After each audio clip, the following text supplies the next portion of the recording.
601 Miles, 601. Not too bad. How you doing today, buddy? Good. Happy Friday. Two Y's Friday, in fact. Yeah, many Y's. Always asking why on a Friday. I feel like it's three Y's. Why are we here? Maybe why are we here? Four Y's. There's two Y's in your name. There's one Y in my name. There's one Y in Friday. So that's four Y's Friday. 4 Y's there. Bro, why are we here? We've been screwing this up constantly for a fucking year. It's 4 Y's Friday. Except Friday spelled with an I. Okay. You good, man? You ready for a fun show? We've got a lot to cover. And to be fair, we're having a conversation now. I assume that we're live, but just whenever Brian starts speaking to me, it's usually because we've just gone live. We just sit here in silence.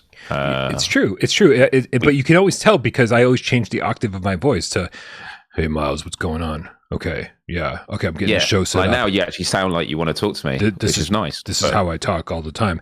And then when it's showtime, I bring up the octave and I say, "Let's do this. Are you ready? Are you ready? Are you ready? Are you ready? I'm ready. Let's do this. Let's start the show."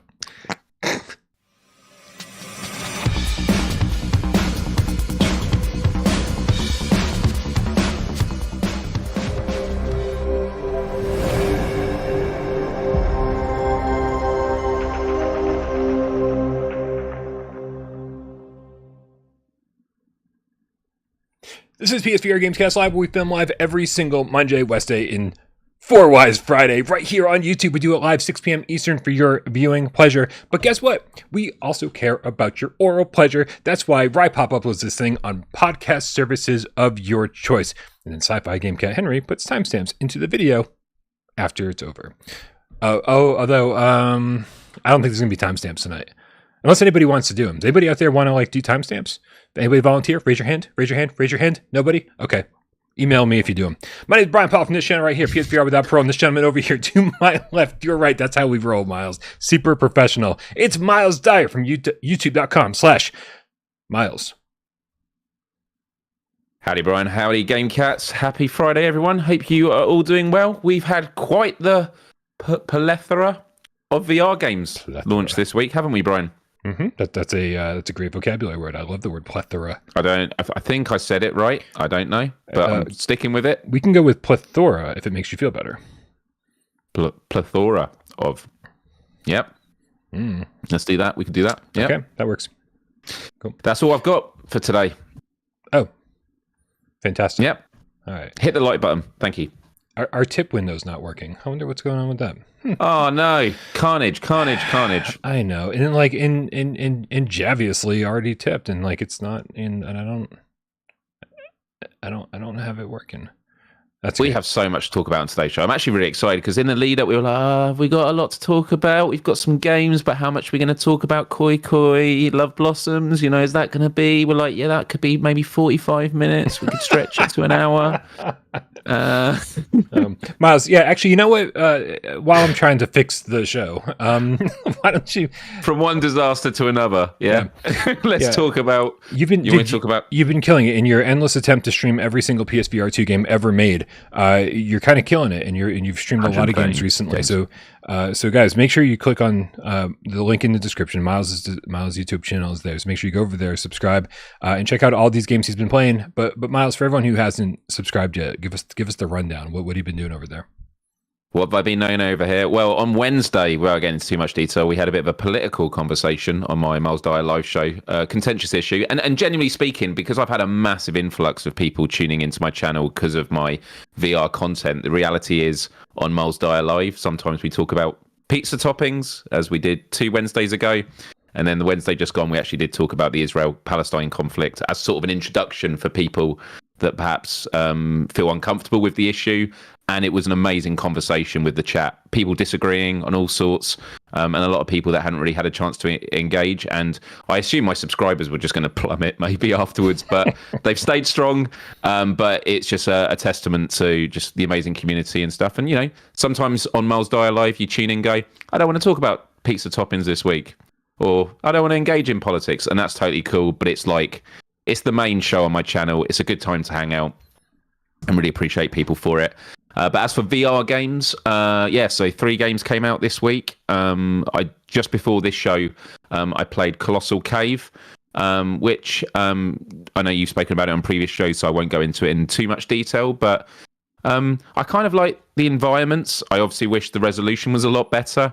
It always seems to be foliage and trees that causes the jagged edges and issues when it comes to VR games that aren't optimized. Don't you find, Brian? Those jagged edges on leaves and bushes and just hurts your eyes. Yeah. Super shimmery and but like trust me, if the graphics were the biggest problem in Colossal Cave, I'd be a happy boy. And my biggest problem is I honestly don't know what you're meant to do when dwarfs appear and start lobbing knives at you. Do you know what you're meant to do when that happens? Yeah, you sit and take it, Miles. Exactly. So you don't actually. Nope. Because it doesn't matter if you can't actually dodge them and you can't attack them. I'm assuming. So it's just a luck of the draw, right? Right. This is the great thing in the worst thing about it being a straight. I want to call it a port, but it's a 1-to-1 remake of the original text adventure. And so in the text adventure, you'd be, say, go north, go west. And then something would pop up and say, oh, a dwarf has attacked you or a pirate's attacked you and done this. And you just have to fucking deal with it. Right. You can't say, oh, fight back or something. So I get that they're trying to mimic that. But again, this is kind of outdated game design that doesn't totally work today anymore, right? Especially not in VR when things are so much more interactive, and you're used to being like, hold on, I've got a gun, let's take care of this, and they don't give you that option here. And even though you do have weapons, you can't take them out of your backpack and fucking fight back, so you just have to wait for it to be over. And it just felt like a port that wasn't. It was like kind of literally just we'll just put it in VR. And I mean, it was kind of cool being in some of those worlds, but it was an example of a game where you're like, this makes me think about how much I'd love to play X, Y, or Z in VR. Right. In which case, I was like the forest in VR. Exploring caves would be amazing. Like, and there were a lot of jumpy moments in this game when the snakes appear and the dwarfs. It's because it was just like the way it just like jarred. It would just change where you're looking and they would be there suddenly. And like my conclusion on the Let's Play earlier today was it literally could have been like a sandwich appeared or a baguette. And that would have scared me as well. So it wasn't what was actually there. It was just the way it just appeared. And there's a lot of going into corridors and stuff. I know you're thinking actually a sandwich would have been a pretty good idea for the game. It would have definitely given it the edge. But I can see that it would have scared me too. Yeah. But there was a lot of like getting lost in places and you got to find the right door to go through. And I get it, old game design, and it's how they made games longer. I didn't enjoy it. And then when you die, you keep just going back to the beginning and have to go all the way to the cave. It's like a puzzle roguelite. Right, except there is no progression other than, I don't know. Well, solving puzzles and finding gold and you keep your progression, but you still have to fucking, I don't know, dude. I don't know. Anyway, I don't know. You played some other stuff that we haven't talked about. I did. What else you got for me? Give it to me. Give it to me. I need it. Drunken Bar Fight. Okay. There's no upgrade path. Is there an upgrade at all? Does it look better than PSVR 1? Does it play better than PSVR 1? Okay. So it looks better in terms of resolution, but they haven't upgraded all the visuals and that, which I don't think matters for a game like Drunken Bar Fight. All the controls in that are a lot better, but it means the sluggish nature of like trying to throw stuff and like the way the arms move slowly. When that happened on the PSVR, I was like, well, it's because you're using Move controllers, but now you've got quick, sense controllers. It just feels even worse. And I know what some people are going to say, well, it's Drunken Bar Fight, you're meant to feel drunk. But it doesn't feel fun to try and throw stuff. There was a lot of glitches at launch. So, for example, one of the trophies is you're meant to vomit off the balcony on this what you're seeing on the screen now. But to do that, you have to drink and get drunk. When I was trying to drink, my character wasn't drinking it, so you couldn't get drunk, which I felt was a very key part of the Drunken Bar Fight experience. So they were like, and all the devs were in the chat and they were laughing along going, yeah, we need to fix that. But it was good fun. And then they have a spectator cam. So when you first go into it, what was shown on the Let's Play was actually like a fixed camera. And it was kind of funny because people are like, I can't see which one you are, Miles, and which one's the characters, just flailing your arms about. Yeah. But it is just one camera angles. For a lot of the time, you might not be in shot. There's a lot of cool locations. But yeah, the sluggish nature of it, when I've played stuff like Barbaria, where throwing feels so good, and I understand Barbaria is a very different game, but Barbaria shows that you can have good tracking and good like melee mechanics, and it can still be comical. Do you know what I mean? So like Barbaria, the way that you throw an axe and it gets stuck in someone's head, or you lob rocks and stuff, it's comical even though it works really, really well. So yeah, this just feels like an old game that's been brought over to PSVR2, and it pains me to say that because I was really excited to play it on PSVR2. When I say I was excited, like I was excited to play it on PSVR because I'd seen all those viral clips of people doing funny scenes. Right. Also, multiplayer isn't currently available, but it is coming.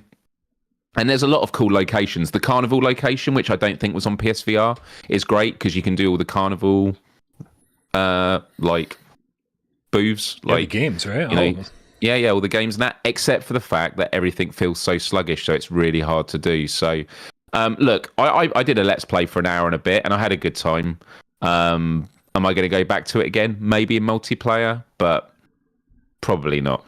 And the fact there's not an upgrade path, I think, is a damn shame. So that's my verdict on Drunken Bar Fight.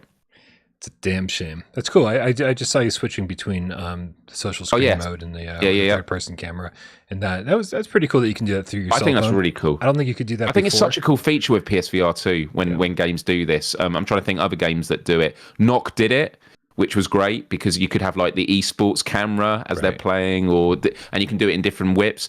Even Box to the Beat I played the other day has like 6 different cameras, and 2 of them there's actually a camera like that will float around on a drone. And so when I'm boxing in Box to the Beat, and I played this a week ago, you can actually see the camera. So like when you're waving at it, everyone on the live stream can see you. And I think little things like that are really cool. There's a much bigger game that they're even cooler when the game is good. Yeah, it definitely helps. Definitely helps. Yeah. So yeah, that's my verdict on Drunken Bar Fight. Oh, see, you saw me with the hammer, just struggling, like it just. And I guess that's a part of the comedy, like just. But I found it frustrating, and I was very tired, and I was like, trying to hit the red button looks painful. yeah. And when you hit it, it just goes up a dribble up the thing. But yeah. Okay. The third game, and the one that I'm sure many people are most looking forward to me talking about. Koi Koi, Love Blossom. I think it's one of my most viewed Let's Plays in terms of number of people that were concurrently tuned in. Listen. I hope this opened your eyes a little bit to what the viewers want, and I don't mean that your viewers are a bunch of deviants. What they are is a bunch of people who love nothing more than watching you suffer. Yeah, and I suffered more than horror games, I think, in this game. Yeah. So, look, I'm going to be kind of joking around, but I do actually want to make a serious point. I was quite nervous playing this game because from seeing just the trailer alone, it looked super creepy, and I thought, what we're going to get into. And like the opening scene, spoilers, people, you turn up at this place, you go to the hot spring and that, and you take your clothes off, and then you go, and then there's 2 girls there, and they're shocked, and then one of them slaps you, and then you wake up in a bed, and then the owner comes in and basically says like, oh, sorry, did you see me? And they're like, you're very well endowed. And you're like, oh, okay, it could have been a euphemism talking about like you own a lot of money because you inherit this place. And then you go, I don't know, you basically speak, and it's like, no, they're literally talking about the size of your junk. And then basically I played an hour and a bit, and you see these 2 like trees by the hot spring. One of them's a plum tree, one of them's a cherry tree. And basically, the point of the game is we need to make them blossom again. But they're not diseased, they're very healthy trees, and somehow they're not blossoming. And like, how are we going to do this? And then you're like, should we get a gardener? And they're like, no gardener's going to help. We need to find out. There needs to be something.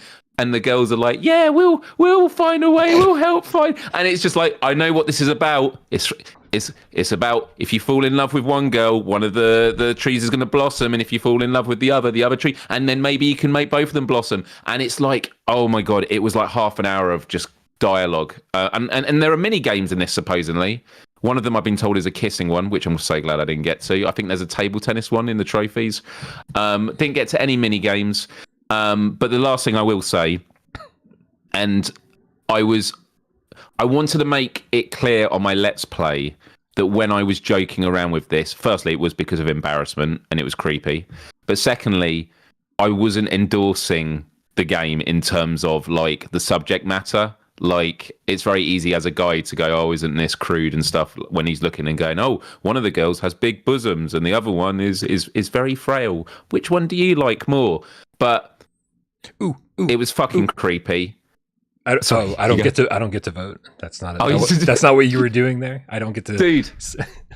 Oh yeah, and Garfield, the lasagna loving game cat in the chat, said, oh, the touching events. Yeah, because when I was looking in the progress, it says, here's your progress, what chapter you're on, and touching events for each I have no idea, man. But generally speaking, like, this game is incredibly misogynistic. It's not tongue in cheek. Sorry. It's not. Put your tongue back where it belongs, Miles. Yeah, it's not being ironic. It's incredibly creepy, like building up this male fantasy of like you just being desired by all these women, and I just found it incredibly gross, and I didn't feel comfortable playing it. And so I was joking as I went along, and by the end of it, I was like, "Yeah, this isn't great." Okay. And that's honestly how I felt about it. And I was asking the women in the chat like how they were, and they were all having a laugh looking at me, and there were lots of funny clips of me in this. There's a bit where I get accused of being called a perv, and because I'm playing in character, I'm like, I'm not a perv. Great, they clipped it, and you'll probably clip it me saying on the show now. You have all this montage of MYles declaring he's not a perv. But yeah, so final few thoughts. Visually, the art style is actually it's all right. But when I first looked out the main menu, I was like, those two trees out there, the foliage hasn't even rendered. That's a bit of a gimmick. And then later on, you found out, oh no, the trees haven't blossomed. Okay, I'll give you it. But the characters, they are so shimmery. They're so shimmery. So I couldn't even admire their outfits because they were just like spiky and horrible to look at. So yeah. And someone said, isn't that just the game genre? Well, yeah, maybe, but yeah. Well, it is. And to be fair, I have not got an issue with like VR dating sims. Like I've not done one or dating sims. There is definitely a place for them, and I think dating sims are a cute, cool thing to do. But the way that this is done is just it's gross. And that's Michael. You're welcome to enjoy it. I was having to play it on a Let's Play, and I'm watching the footage now, and it's just, and that's the other thing. I bet you put your head in your hands. Like, I mean, it looked like you were just checking out your hands for the stream, but really, it looked like you were like, what is going on? I was playing character. I was like, I'm sorry for yeah. The other thing I'm just remembering as I'm watching this and getting traumatic flashbacks. When you get the choice of what to say, all the text doesn't fit in the button, so you have to put the cursor and wait as it scrolls. And you do want to do that, especially if you're doing a Let's Play, because at first it looks innocent, and then as it scrolls, it's like, oh, yeah, and something really sexual. And, oh my goodness, I'm just watching this back. It was so long. It was just like 40 minutes of just different conversations of how are we going to get these trees to blossom and stuff. And I think there are 9 chapters. There are 9 chapters. I completed one and maybe 15 minutes into the next one. Which is 10%. I don't know what's going on. Listen, all I have to say is that if you're watching this show and you're not watching the live chat along with it, you're missing out on the best part of this show, because there's so many good questions. Izzard in the chat says, and also, is there reprojection? Like that's the most important thing. I did actually. I think that there is major reprojection in it. You'd want this to run at a smooth 120, wouldn't you, Brian? I mean, I would like it to be pretty smooth. But listen, I am on a mission to let's play every single PSVR2 game. No ifs, no buts. And the thing I said about this game was Sony have published this on their PlayStation Store. No ifs, no buts. But were there buts in this game? There were lots of buts. Yeah, lots of buts. So no ifs, but plenty of buts. I would say if you're a fan of horticulture and trees, definitely get this game. Also, I need your permission for this one, but Old Darth says new T-shirt idea for MYles. I'm not a perv. Can we just get a picture of you like, and have like I'm not a perv underneath it? Would you be okay with that on the Without Parole store? On the store? No, I don't want that. Damn. I figured if I cornered you, like, do I have a fucking choice? Yeah. But how will we get Miles' tree to grow? Yeah, nice. So yeah, it's yeah, it was an incredibly uncomfortable experience, and yeah, it was just, it's unbelievable. Go watch it. It's still getting watched loads every like my real time analytics of like every minute. It's my most watched Let's Play every minute of the day at the moment. I love it. I love it. Yeah. So anyway. All right, and it's $60, right? $60? $50. I checked. It's $49.99. Okay, yep. It's come down a bit. Yep. They were like, "Well, it was 60 was asking too much." Yeah. All right, listen. Thank you for getting us caught up, MYles, on some of this week's games that came out, and also getting us caught up on what you've been streaming. We've really got to get the show officially started, though. So. Since we're getting started, I want to make sure that we start on a nice positive high note. Our good friend and GameCat serial killer Mowvember GameCat says he has a message about Mowvember, the fundraiser, the charity event. He says, "Happy Friday, GameCats. Take a moment to think about the men in your life." Are we all doing it? Are you thinking about the men in your life, MYles? Yep. Is it me? Are you thinking about me? Possibly. Now consider the impact you can make to their future health and well-being with just a small sacrifice. As we've crossed the midpoint of Mowvember, I am happy to announce that our friends at Fast Travel Games have shown their support for our fundraiser by offering keys for Ghost Signal: A Stellaris game, Cities VR Enhanced Edition, and Vampire the Masquerade Justice. From now till the end of the month, any donation of at least $15 will enter you into a drawing to win a key for one of those games above the winner's choice by drawing order. So these use the following links to donate. Let's see here. Let's see this one here. I'm just going to copy and paste these into the chat. This one's for the US. Here we go. That's for the US. And then for outside the US, I'm horribly copying and pasting this. My apologies. There we go. So please, we really want to be doing like more structured charity events in the future. But in the meantime, we have to rely on other people to do it because there's just way too much shit going on at the moment. So thank you very much to Serial Killer for organizing this. And if you guys can donate in the name of GameCats, we would fucking appreciate it so very much.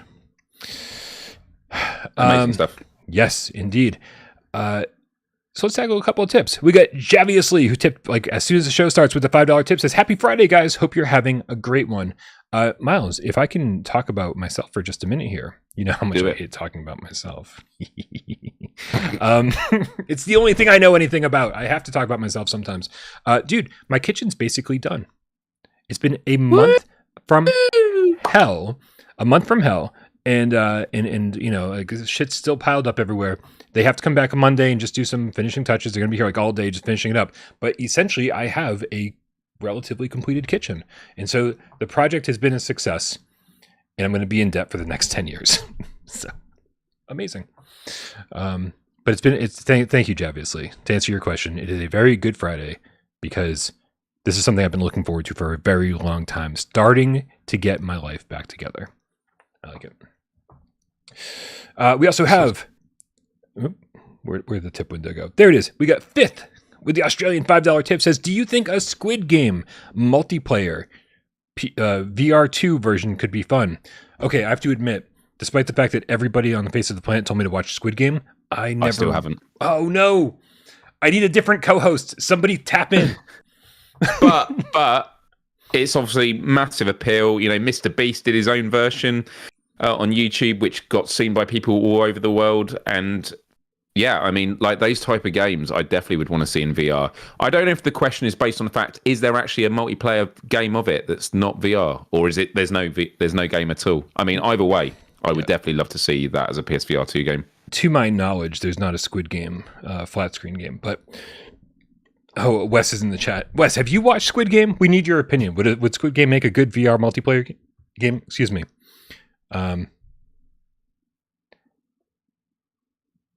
Nick's correcting me in the chat. He says, "Dang it, Brian, Javiously with an H sound, like obviously, Javiously, like Javier, like Javiously, Javiously is way fucking funnier, dude. I'm sorry.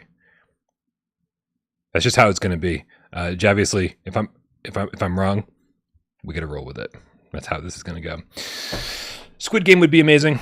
I am going to watch it. It was one of those things where everybody told me how good it was, and that convinced me not to watch it because everyone was like, dude, Dave Matthews so fucking good. And I'm like, it's all right. You know? Friends, the TV show. It's so fucking good. It's like the most popular thing on fucking TV. It's all right. You know what I'm saying? Like, you just can't trust the majority when it comes to anything. You've got to seek out the minority opinions that you agree with here and there. You'll find them everywhere. But overall, reviewers suck. Myself included. So, like, you just can't trust the general opinion on anything. It's tough. It's tough.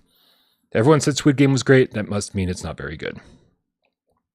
I'll watch it, though, because I think I do trust people. God damn it. Javiously corrected me, said it's obviously. Obviously. It's not going to stick, but I'm really, really sorry. And it's going to be even funnier now that I know that it's wrong. That's the worst part about all this. All right. Miles, today we got a new trailer, a new promo piece from PlayStation. They've got, I think this is the third trailer that they've done for PSVR 2. Is it Madison VR? No. Is it Vertigo 2? Nope. Is it Call of Duty VR? It must be something big. We're getting towards Christmas now. Nope. And I think you're a whole new story ahead. So stick with me. It's the third time they've promoted PlayStation VR 2 with a new trailer and a new tagline. So find your own new reality or whatever the fuck it was before. Feel a new real. Nope. Now it's what is it? Play in a whole new way. Is this the one about busting? And this is obviously, Miles. Yes, it's the one about busting. Dude, everyone thought that was the funniest tweet ever. I was like, and it was. Dude, it's just after the whole 19 inches of Venom, which it cleared 100 million. Yeah. The people at PlayStation are like, all right, let's just keep doing sexual innuendo. I mean, we've just released Koi Koi, Love Blossoms, and then what was it? Do you like to bust? Do you feel good when you bust? Wasn't that what the tweet was? Oh, so does busting make you feel good? Because like, that was it. And so okay, listen, I get it, right? It's always been an innuendo. It's always had a double meaning. But like it was weird to see everybody like fucking lose their shit over it. It's like, didn't you ever see the original Ghostbusters movie from 1980? What, 4, 6, right? With the classic song, "Bustin' makes me feel good," right? It's like it's a really old line from the original song. And so they busted all over the place, didn't they? They busted all over the place, and it made them feel good. Right? Exactly. Wow, wow, wow. Bow, bow, bow, now. I'm way off fucking key. Just somebody put me out of my misery. And so, but anyway, getting back to the point is here they've got this this brand new tagline for PSVR 2, playing a whole new way, and obviously, you'd want to show the best of the best, all of the games, the reasons to buy PSVR 2, maybe some of the exclusives, maybe some of the highest rated games that have come out in the last, 8-9 months. And what did they do? They give us, this is basically a highlight reel of every time PlayStation VR 2 has stumbled in the last 4 months. This is Project Wingman that didn't have full VR mode and had major bugs in the VR levels. I don't know what you want to call Journey to Foundation, but like they certainly, if they're going to pick a multi-platform game, something that's not an exclusive, they could have picked a better game than that. Ghostbusters Rise of the Ghost Lord, but everyone left that underwhelmed. Firewall Ultra, which is so glad it's getting better, but like the press so far has been really negative about it. It's like, what are they fucking doing? These are all the games I would tell them not to pick for this advertisement. Right. Yeah, I haven't got anything else to add to it. It's just like if it's like choose any four games for this trailer. You could ask me to name 100, and none of these would be on it. Like, you know. Yeah, and like honestly, I'd be okay. Like I don't think anybody would go, "Oh, you're showing old games," when you show No Man's Sky running crystal clear, and you're showing Propagation Paradise Hotel, or you're showing Village again, or you're showing Resident Evil 4 for the 17th time. No, it's like just make sure you show good games. Gran Turismo, like these are games, and yes, they've shown them a bunch of times.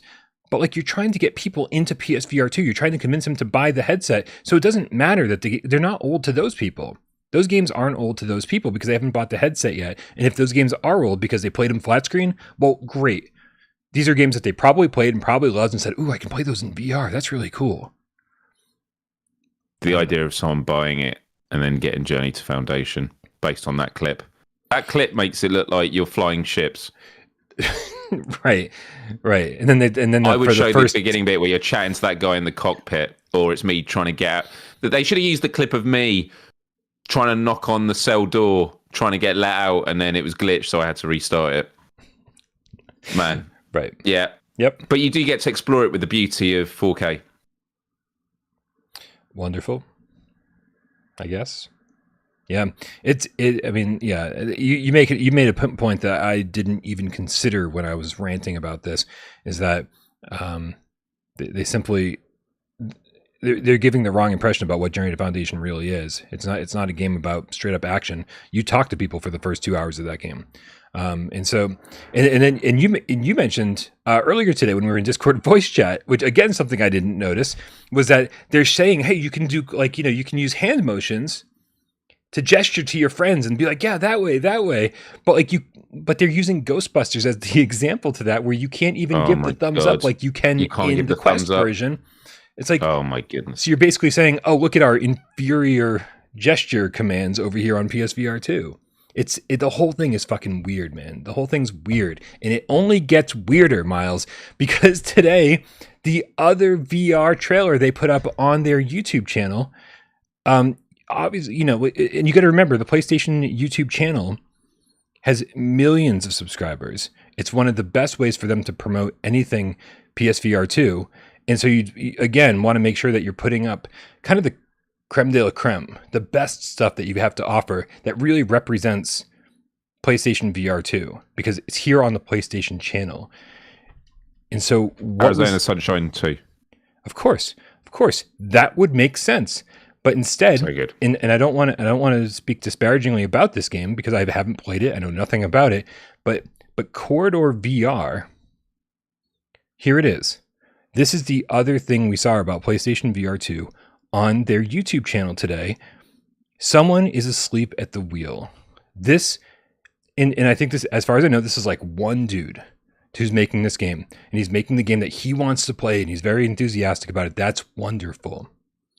But this isn't the game that should be on the PlayStation YouTube channel promoting PlayStation VR2.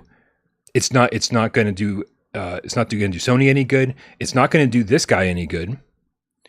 This just isn't how you go about it. And I just feel like it's hurting PlayStation VR2 in every possible way. What the hell's going on, Miles? I don't know. Genuinely, I don't know. Also, I don't know anything more about Corridor VR after watching this trailer. In all fairness, yeah. I mean, if it didn't say Corridor, I would have thought maybe it was like Returnal VR. Also, is this multiplayer or am I seeing a reflection No, of myself? it's a mirror. I think it's a mirror. I think it's your mirror. I think it's...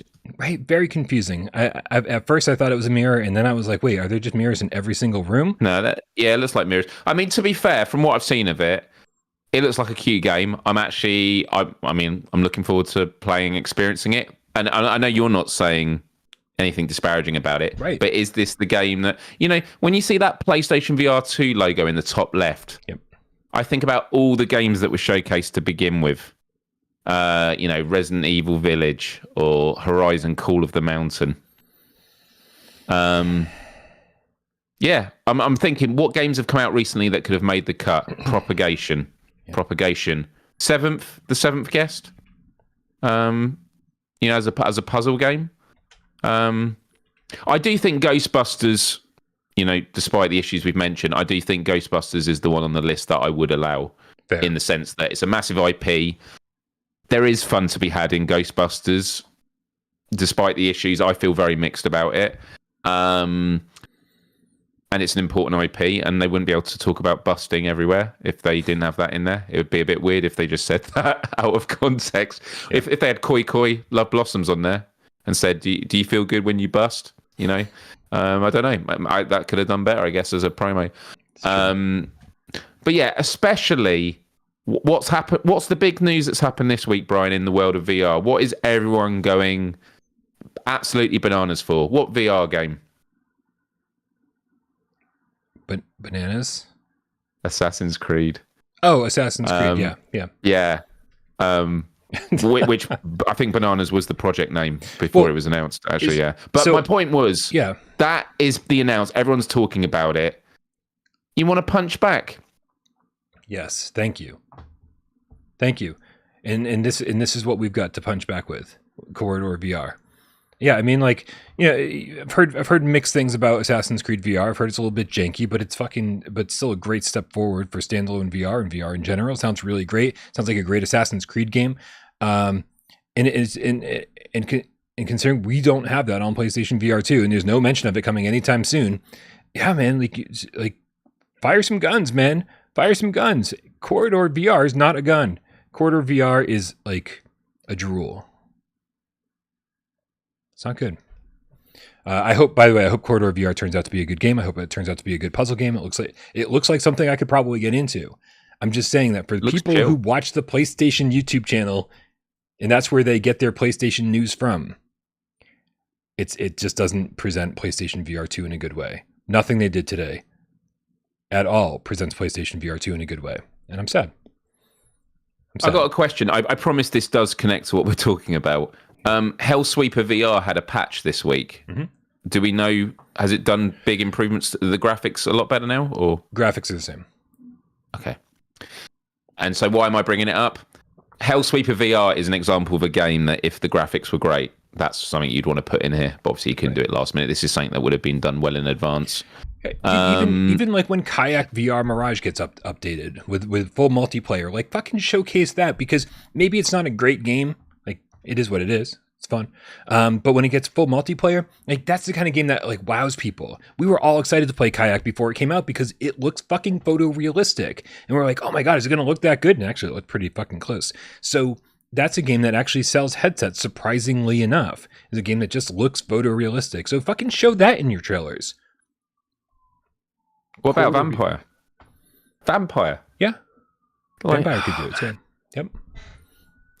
Yeah. It's just stressful, man. It does. And it does make me just want to say, and this isn't serious because I like my job, but it's like, Sony, hire me to do your marketing.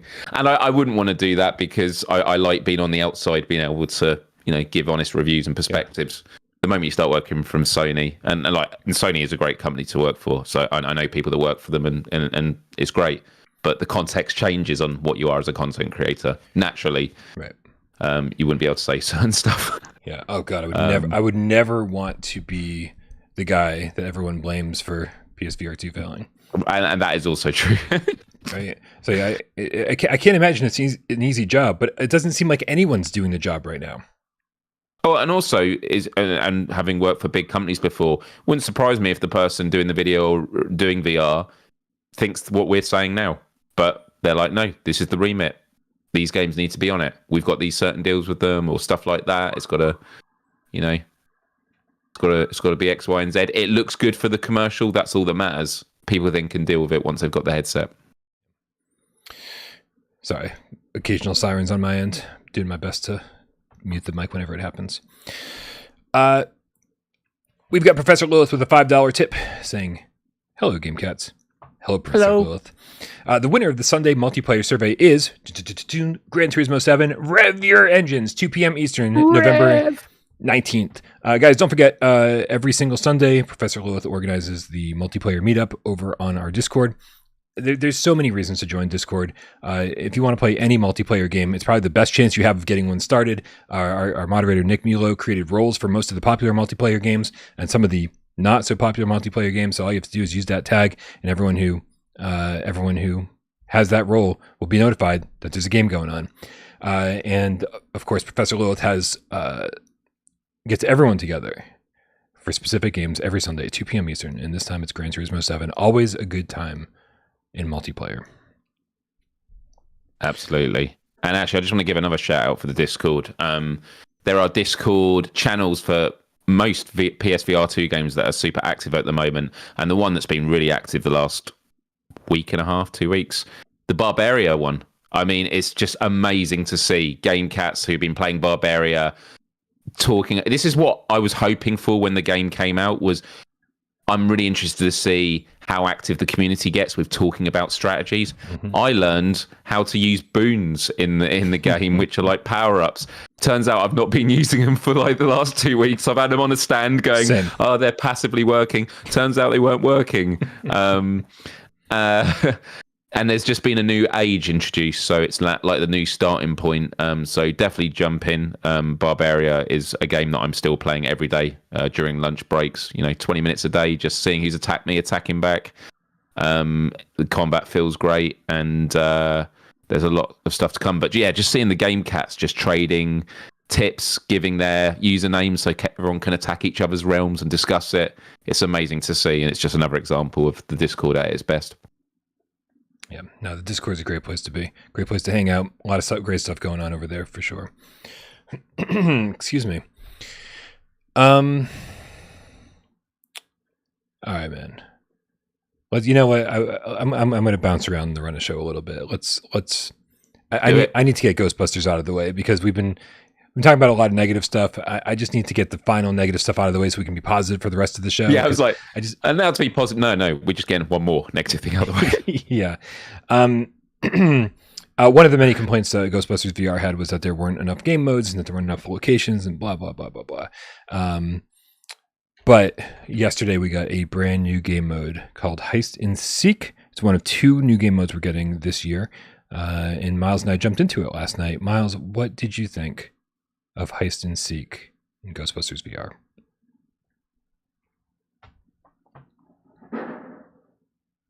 I thought I just felt very indifferent, which is probably the worst thing. I didn't feel negative about it. I didn't feel great about it. I mean, it was also the first time I jumped into the game since I platinumed it, and it was one of those things of I grinded for the platinum and I was like, I'm done with this game. But I will come back for new content. Is this content enough to bring me back to keep playing it? Nah.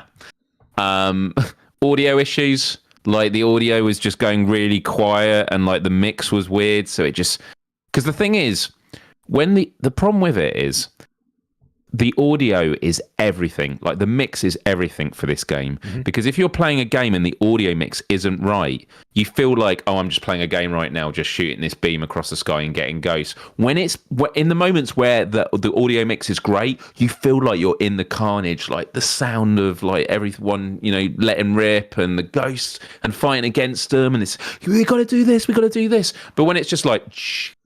Hey, Brian, we going over here? Yeah, okay, we'll go. Just the mood goes right down. I'll let you explain what the game mode is, but the only thing I will say on it is that it was marketed that you play co-op. and then there's going to be some kind of competitive element to it. We got to the end of it and we were like, oh wait, where was the competitive? Did we forget to fight each other? Like, what happened? Was like that's exactly what happened. We got in and we opened up our lobby, and some nice young men joined us from the quest side of things, and I think it was thumbs up. I think it was, yeah, exactly. I think it was all of our first time playing Heist and Seek. And so we get in and, you run into a room and there's a big pile of gold. And then a ghost comes flying out of the gold and you fight it the same way you fight a ghost in every game mode in Ghostbusters. Nothing has changed except there's a big pile of gold under it. And then you capture the ghost and you move on to the next room where there's another big pile of gold. And you capture the ghost and I was confused that on one of the last episodes of GamesCast Live, I read through the PlayStation blog post describing how this game mode works. And now I know why they overcomplicated the fuck out of the description, because they were trying to make it sound like something more than it was. There's nothing here. It's just 3 rooms with piles of gold in each one where you take down ghosts. This isn't a new game mode. Sure, there might if somebody needs to be recovered, there's something there where it's like, oh, maybe you'll steal his gold or some shit. But you know what? No one gives a fuck. No one cared, and it didn't change the way we played this whatsoever. And so this just feels like such a throwaway mode. It feels like a waste of time. Hopefully they didn't spend much time developing this, because it just feels so throwaway and so goofy to be like, oh, there's piles of gold. Doesn't change anything. I'm kind of embarrassed for it, to be honest with you.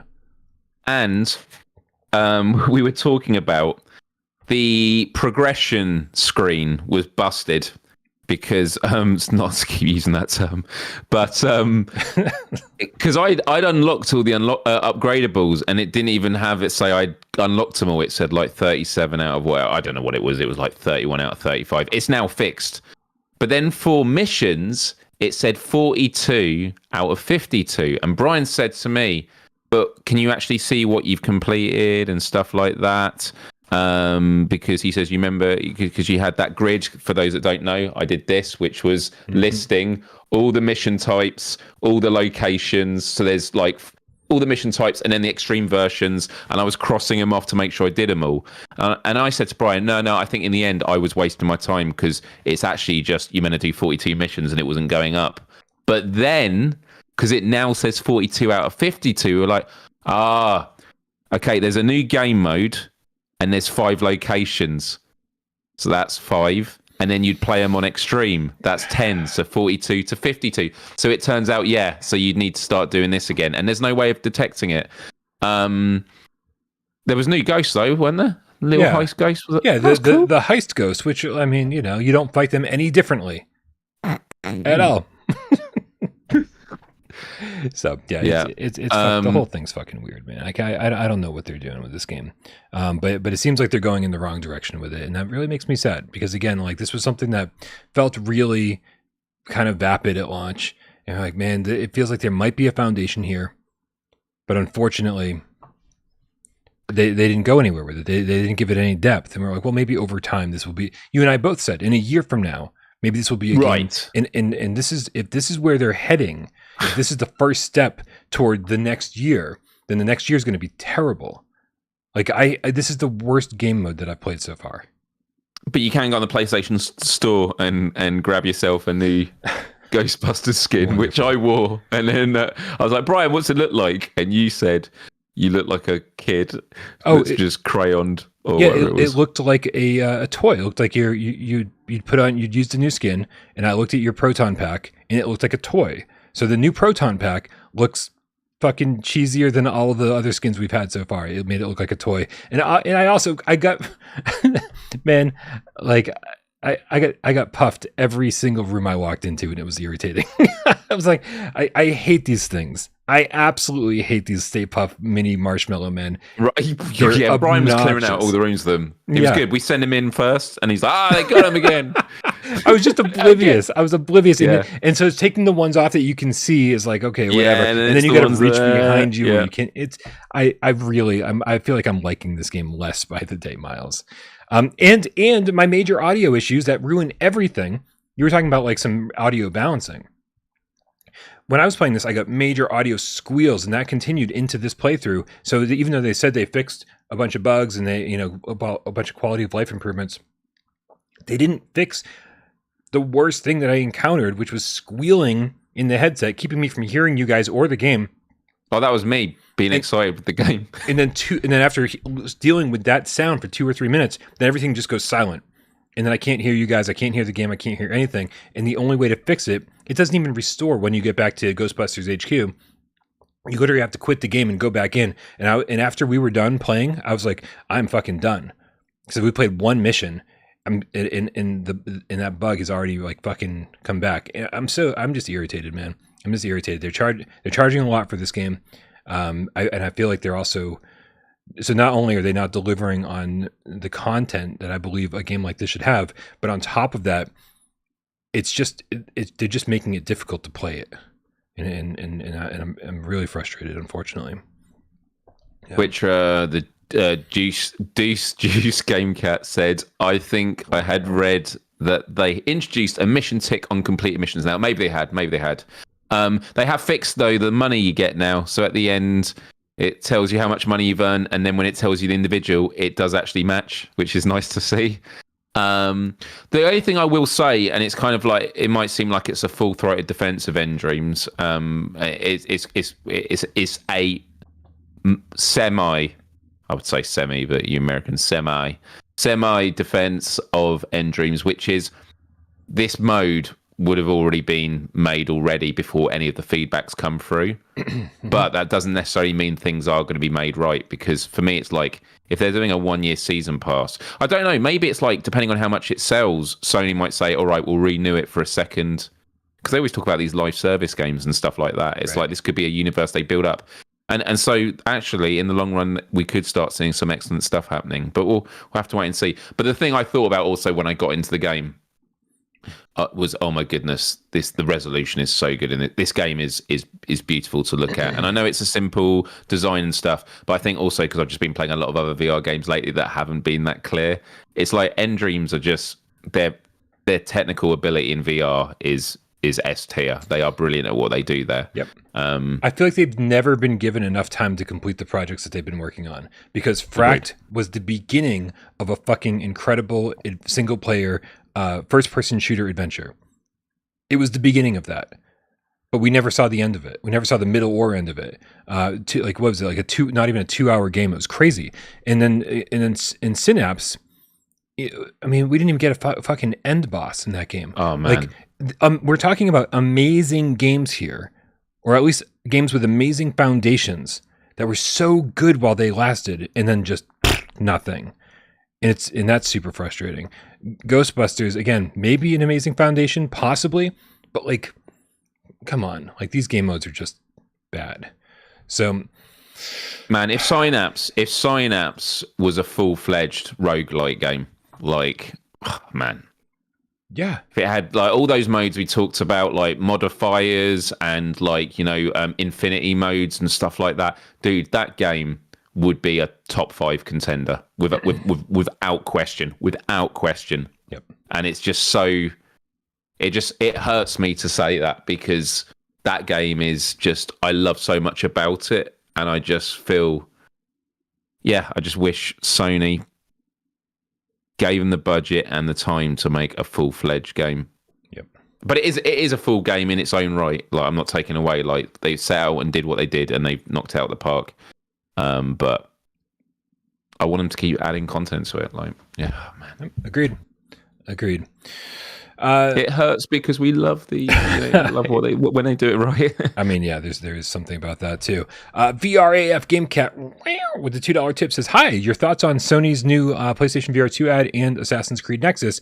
It's almost like you're watching from the past and you have premonitions of the future, because we covered both of those things about 15 minutes ago. But make sure you rewind and check that out. But I think it's funny because our next news story actually rolls right into this, I think, and that's that Aces of Thunder put out an amazing tweet today with some never seen before footage of their upcoming game, and it is VRAF You know, you're seeing all sorts of great things happening here. It looks kind of beautiful, to be honest with you. And this is the kind of thing, you know, the PlayStation VR2 trailer that we saw today only uses short flashes of games, you know, like 2, 3, 4 seconds at a time. So something like the stuff they're showing here would have made way more sense than Project Wingman. Being like, oh, look at all these VRAF elements. This was actually designed with VR in mind, unlike whatever Project Wingman claimed it was.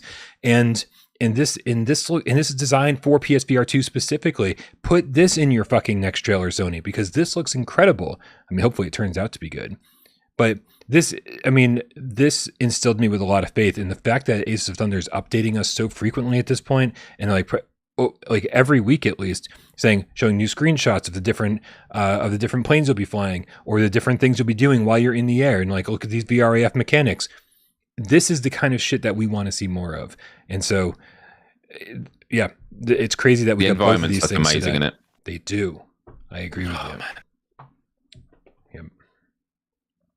And I think I'd have to agree, especially because after playing Project Wingman and seeing like the same exact tree pop in over and over and over and over and over on the skyline, you know, like, you didn't like that tree? That, I mean, it was okay. You know, it wasn't my favorite tree. I didn't have anything against it. I could have used a different tree every so often. Yeah, but like, yeah, looking at the landscape here, and not seeing any pop in, which, you know, I'm not opposed to pop in. That's asking a lot for there not to be any. But the fact that there doesn't seem to be any, and there's so much variety and detail in the ground and in the water and in the cockpit itself. This is cool. This is really cool. I don't know if this game's going to turn out to be good, but I'm fucking proud of what they showed today. This is the kind of shit we want to see more of. Agreed. You really need to tell me to stop talking, Miles, because no, I'm just like, no, I agree. I'd only seen this clip today. I didn't know a lot about it. I didn't actually get to play that last flying game. I'm still needing to get back to it. So yeah, okay, it's on your list. I know it is on my list. Well, anyway, this is, you know, there's a lot of questions we still have about Aces of Thunder. It seems like it's multiplayer only. And it doesn't seem like they're not going the free-to-play route. This is a paid game, so it doesn't seem like it'll be like live service or whatever, but we'll see. It also seems like it's being paid for by Sony because it's a PSVR2 exclusive from what we've seen so far. So, I mean, lots of questions about where this is heading and exactly what we'll be doing once we're in there. But again, as far as I'm concerned, this is proper marketing. We got Sanador, the Game Tiger, with the $2 tip, says Black Friday sale, tons of PSVR 2 deals. Hell yeah, wow. Sanador. In fact, that is on our run of show, and we're going to get to that shit after our next news story. Miles, what's our next news story? Arizona Sunshine 2, baby. Hell yeah. Wow. Basically delivered today what we were hoping for. Right? We're hoping to see some lengthy gameplay. Looking to see like what you'd be doing moment to moment, and I think they delivered on that. What do you think? Yeah, I agree. I mean, there's no hyperbole here. For me, Vertigo Games just gave a masterclass in VR game marketing with Arizona Sunshine 2 showcase. It was around 15 minutes long. You had the game director narrating it. It's always good when you've got someone who actually worked on the game talking about it. And there were lots of great sections throughout that showcase. Single player, they were looking at core game mechanics, co-op modes, and then there was a behind the scenes with Sky Soleil, who voices the protagonist. And what I loved most about this was it didn't feel like a cold, calculated marketing video where it's overprotective. It feels like they're hiding stuff. Because especially in VR, marketing VR games is not easy because VR is a kind of messy experience. You know, when you're wearing the headset, your head moves around in ways that for people viewing it on a screen is going to be a bit discombobulating. I definitely had that experience with a few of my Let's Plays this week when people just wanted to read the subtitles and my head is sort of shaking around.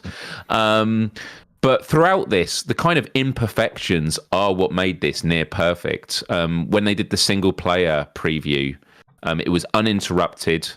And there were a few instances of pop-in. There was a moment where the game director was trying to grab his pistol and had to grab it a second time, which some people go, why would they show that? I'm glad they showed that, because sometimes that happens in VR. I'm glad that they're not hiding stuff.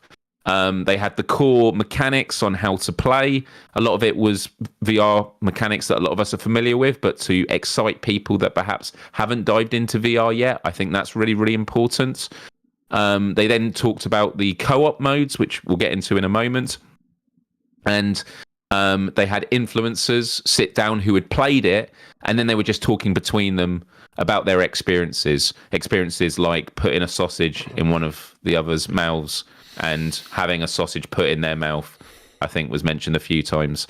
A few times, yeah, a few times. That whole section, and and I always hate criticizing when it comes to other YouTubers, right? Because we don't know what Vertigo asked them to say. We don't know what they were saying.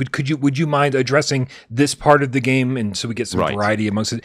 So I don't want to like come across as like, oh, I'm shitting on some other YouTubers. I'm not, but it did have that stink of like, oh my God, you can pick up fruit and eat it in VR. Like, sure.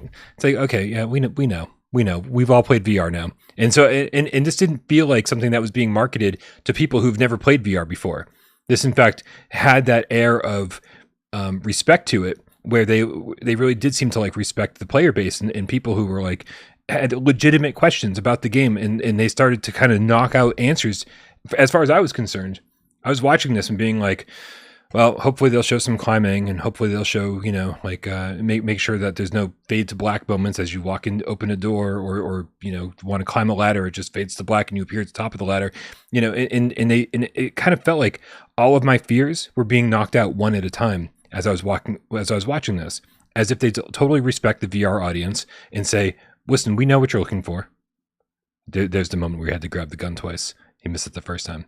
And we want to make sure that we're listening to you, and that this is a game that is much different from our game 7 years ago.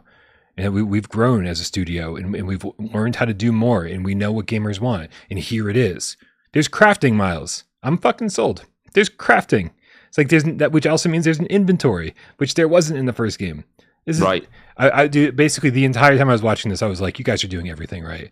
And like it didn't make me feel bad about doubting Vertigo, because I still, have that fear inside of me, like, oh, when I play it, I'll know. Because until I play it, I feel like I can't trust anybody anymore. But it did relieve a lot of my fears that this game just looks like something I really fucking want to play. Absolutely, Brian. And look, actually, I'll get to this point in a moment, just to reiterate what was said about like the YouTubers bits and the videos as a whole. But the last part was having the casual behind the scenes. The casual behind the scenes of recording the voiceover of the protagonist. Mm-hmm. I actually found it really interesting, the fact that he was in a studio playing the game, and as he was playing it, he was sort of getting into character. I thought that was kind of cool, and I like it when developers trust the audience. We're going to show you behind the scenes, like, this is, we're passionate about this game. It doesn't just have to be someone speaking directly to camera, in a room in isolation and, just reading a script. Let's actually just see what went into making this. And I think it's really, really great. But on the influencer part, some people will say, understandably, it was cringe, it was YouTubers, but you often would just get YouTubers speaking directly to camera. I like that they had YouTubers talking to each other. But yeah, at the end of the day, this is a marketing video. Like, don't get me wrong. Like, I understand this is what they're doing. They're not going to include criticisms in it. That is not what they're meant to do. Right. But when it comes to making a marketing video, they've nailed it. They've nailed the brief. They've done every aspect of it. They've given you answers like that there's going to be crossplay.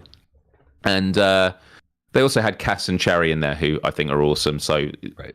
Double thumbs up for there. It was good to see them in it. And I do want to be clear. We weren't asking Cass and Cherry or anybody else who were part of this to be critical of. Sorry, more sirens. To be critical about the game in their promotional video, right? But I could have thought of 100 more things. Just never fucking ends. I've turned down the microphone 1,000 times already during the stream. well, yeah, there were 1,000 other things that I would have loved to hear them say. Oh, the manual reloading mechanics feel great. Right. But these are questions that we have. The haptics, did they get to play the PSVR2 version? The haptics, oh my god, next level shit. Oh my god, it's so much. Having the dog companion is so helpful, and they did touch on that. But then it's like the horror element. Is it actually scary? Do you feel intimidated by these zombies? A million things that people would rather hear. And so again, not calling out the YouTubers, calling out probably Vertigo because I'm sure they were the ones that asked, hey, do you mind talking about this aspect of the game? But anyway, there's a lot more things to focus on rather than this. And I apologize for going on about it for so long. No, not at all, not at all. And it's absolutely right. And this is the thing, is it's not a perfect marketing video. There's more, and I agree that is actually one area I think could have been improved a lot more. But it's definitely a step in the right direction. And if other VR developers can start doing stuff like this, 15 minutes doing their own showcases, this is great. This is what I want to see. Yeah. And my main takeaway is, the Arizona Sunshine 2 showcase wasn't cold and calculated. It was like warm and it was passionate, and I think that's cool. And it's got me more excited to play this game. Bring on December 7th. Yeah, I 100% agree. I was absolutely enjoying every single second of it. I thought that they did a great job. Again, they squelched so many of my fears about this game. Still left with a few questions. From what we've heard, this is running at 60, reprojected to 120. That there's not using like dynamic foveated rendering, anything like that. So it's like, well, we still have to wait and see how this looks in the PSVR2 headset, how it feels to play, all of that stuff. And as hyped as I was about it, I think that a lot of people seem to agree with me that like the narration from the main character is just a little overkill. Now, MYles, do you think that they added a ton of narration just for this video to keep it interesting to hear his quips while you go through, or do you think this is really how it's going to be? That's a really interesting question. Because funnily enough, I found the narration, like, it was fine in the first game, but I felt like it was very stop-starty of like, oh, I've triggered his voice there, and now it's going to say.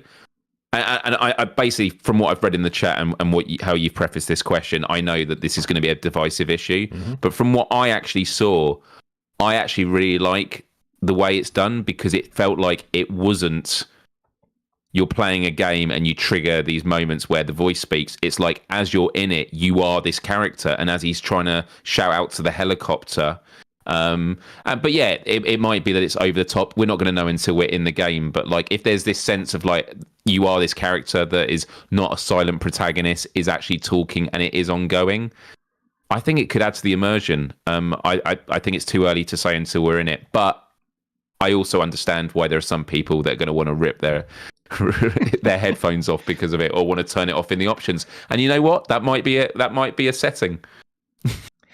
Well, we took a poll at the beginning of the show with 122 votes. That Arizona Sunshine 2 narrator, 48% of you just didn't care. It didn't matter whether it didn't seem good, didn't seem bad, didn't make a difference to you. 31% of you love it. Absolutely love what it brought to the table. And then only 20%, the minority. I'm surprised, to be honest with you, MYles. 20% said sucks. I'd rather not have it. Now, I think the problem is that when you're in VR, you want to be the character. You want to be the person who's playing. You're in first person. You've got a weapon in one hand. You've got maybe something to use for a melee attack in the other hand. This is your adventure. This is your dog. These are the zombies you're fighting, and you have to make your way. It is I think VR makes things very personal. And when you have a voice coming out of your head that is not yours, it changes things. Right. It changes things and say, oh, I'm just, this doesn't feel like me. It ruins the immersion a little bit. And on top of that, well, I don't know. Like, you can't have every VR game have a silent protagonist. Not every VR game can star Link. It doesn't make any sense. But is there a better solution to this to make everybody happy? I don't know. I think having an option to turn it off is one of them. And if you to be ultra specific, you could say, in cutscene moments. You know, you could switch it off throughout, like things like that. Yeah, because also, like, when doing a Let's Play, I can just see myself now playing it and going, yeah, chat, oh, sorry, my character's talking. You know what I mean? Like, we're talking over each other.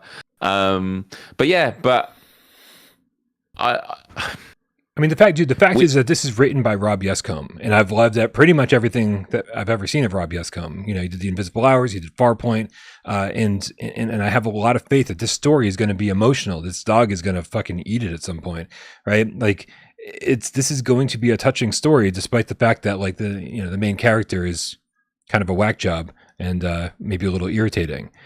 I have faith that Rob is going to, like, put all these things together and make it really work narratively. And so it's going to make sense that the character's talking so much. It's going to make sense. And like, I feel like if you turn it off, you're going to miss something. And as you said, keep it on for the cutscenes. Great.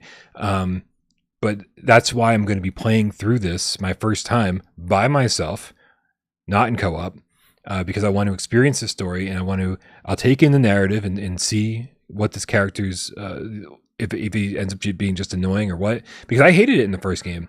I could not stand all of those voiceovers in the first game. I'm like, just shut up, dude. I didn't want to hear the word Fred one more time. I just couldn't fucking handle it. And so, I was not looking forward to that in this game, but I'm really hoping that, like, Rob Yescombe manages to pull it all together and make it work when you're actually playing it. So fingers crossed on that one. We got a couple tips to knock out here, Miles. We've got Jim Perona with the $5 tip, says Arizona sunshine looks Arizona funshine. Sorry, I'm high. Thanks, JP. Pietrek F with the 12 plantain says Arizona dev confirmed reprojection and fixed foveated rendering. That's right. It was 60 reprojected to 120 and fixed foveated rendering. So, I mean, the resolution should probably be firing on all cylinders, at least. That's my guess. If otherwise, fixed foveated rendering isn't helping anything. So, Macho, the real estate procrastinating game cat with the $2 tip says bows to Vertigo. Masterclass is right, Miles. Agreed. I wish we'd see more of this from more VR studios promoting their VR games. Also, this was so important, because the game comes out in less than a month. I think it's 3-4 weeks away. I can't do math on my head. And so far we'd seen very little. The trailer was a bunch of, looked really good. And then prior to that, we'd only seen CGI clips. And so this was really important. A lot of people were really wondering what the state of this game was like. And here we are, 3-4, whatever many weeks it is out.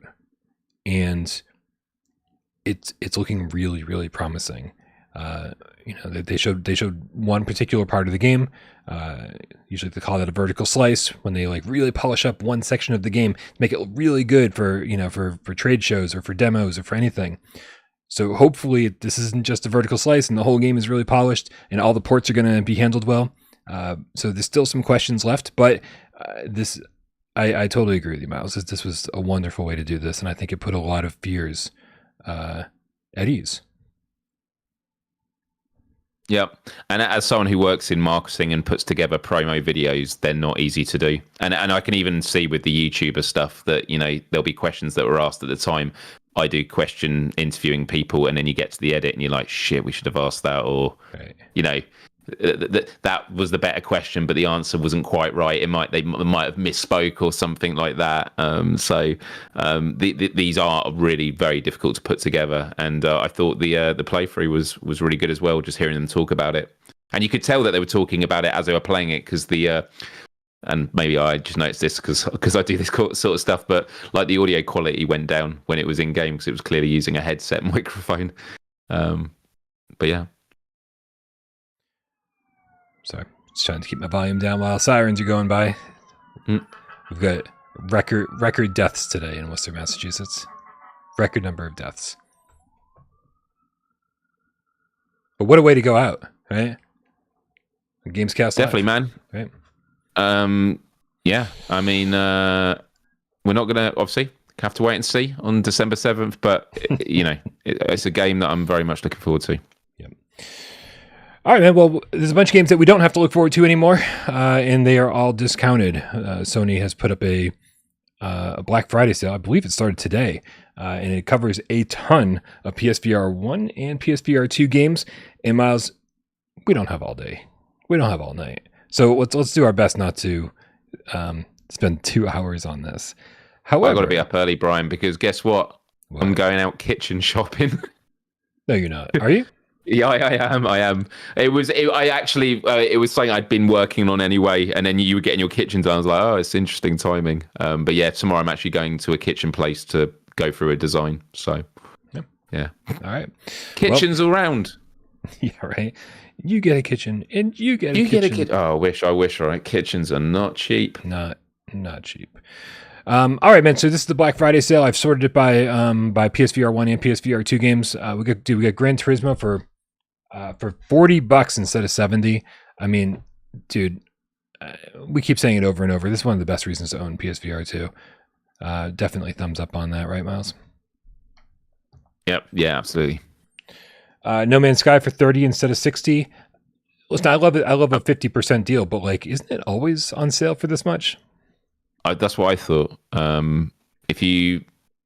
man, people need to get No Man's Sky. Yeah, it's true. It's a good price. Unbelievable. It's a good price, but like, it's not like this is going to be like a one-time only deal. Is what I'm trying to say. It's like if there's other games that like you've been waiting to go on sale, No Man's Sky can wait because even though it's amazing, it's always on sale for this price, like constantly. Horizon Call of the Mountain for $40 instead of $60. You tell me, MYles. And that was for what? Sorry. Horizon Call of the Mountain. Yeah. I mean, I think it's a must experience game for a PSVR 2 owner. Yeah. So yeah. Yeah, I think so too. And I really do feel like 40 is the best price, a better price for this game. It just has that kind of feel to it. I think when they tried to sell it for 60, it was a little much. But 40 is a great price.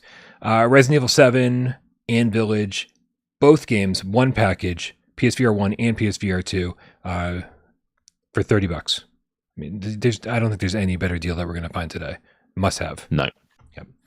All right, and then we can start looking through these a little faster. Seventh Guest is only 15% off. If you didn't want it for 30, I don't know if you're going to want it for 25.50. That doesn't make a huge difference. That's fair. Switchback for $27.99 instead of $40. I think that's a decent drop. That's really good. Yeah. Like Horizon, and like also Horizon, with how the game looks now as well, I would highly recommend that.